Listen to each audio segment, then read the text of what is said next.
छापा का पेड़ा छिउलिया त पतवान गहाबर पतवान गहाबर हो रामा तेहि तारा ठाढ़ी हिरनिया ता मन आती अनमन हो रामा तेहि तारा ठाढ़ी हिरनिया ता मन आती अनमन हो चराता चरा ता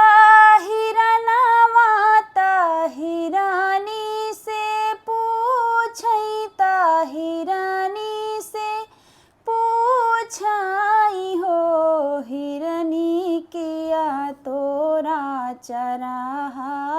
झुराने की पानी बिना मुरझियु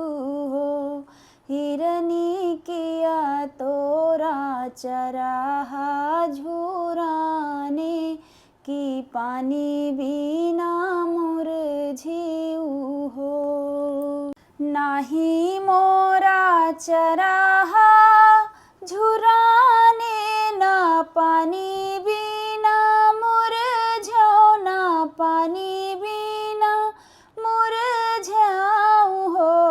हिरनाया जुरा मैया के छठिया तू है मारी डरी है तू है मारी डरी है हो बाउर भयु तू हिरनिया कावन मती मारियु कावन मती मारियु हो हिरनी परई बारा मैया जी के छठिया तरनी तारी जाबै तरन तारी जाबई हो यतनी बचन सुनी हिरनी तो सुनायो न पावई तो सुनायो न पावई हो हिरनी पछावा उलटी जब चिता में हिरन मोर जूझे हिरन मोर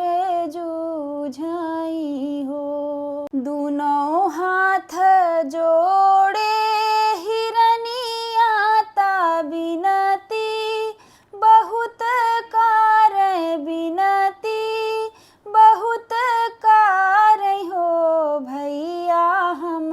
के तुम्हारी गिरावो हिरन मोर बकसाहु भैया हम का तुम्हारी गिरावो हिरन मोर बकसाहु हो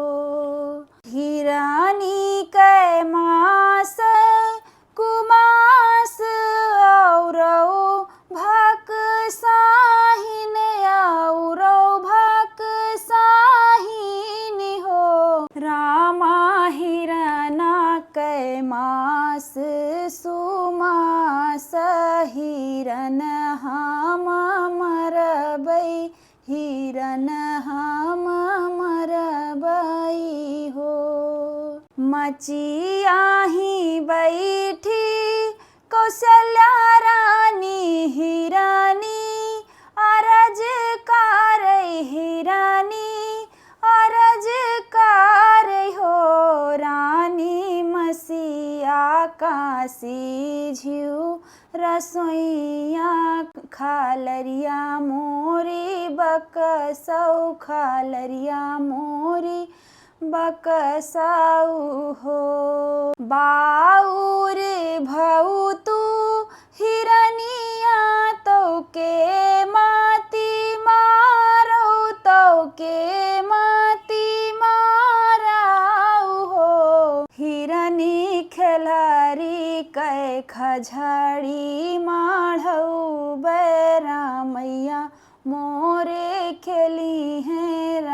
मैया मोरे खेली हाय हो। हिरनी खोलारी कै खझाड़ी माढ़ौबै रामैया मोरे खेली हाय हो। जब जब बाजे खझड़िया साबद सुनी अन कई साबद सुनी अन काई हो। हिरनी ठाढ़ी ठाकुलिया के तारा हिरन काबे सुआई हो। हिरनी ठाढ़ी ठाकुलिया के तारा हिरन काबे सुराई हो। हिरनी ठाढ़ी ठाकुलिया के तारा हिरन काबे सु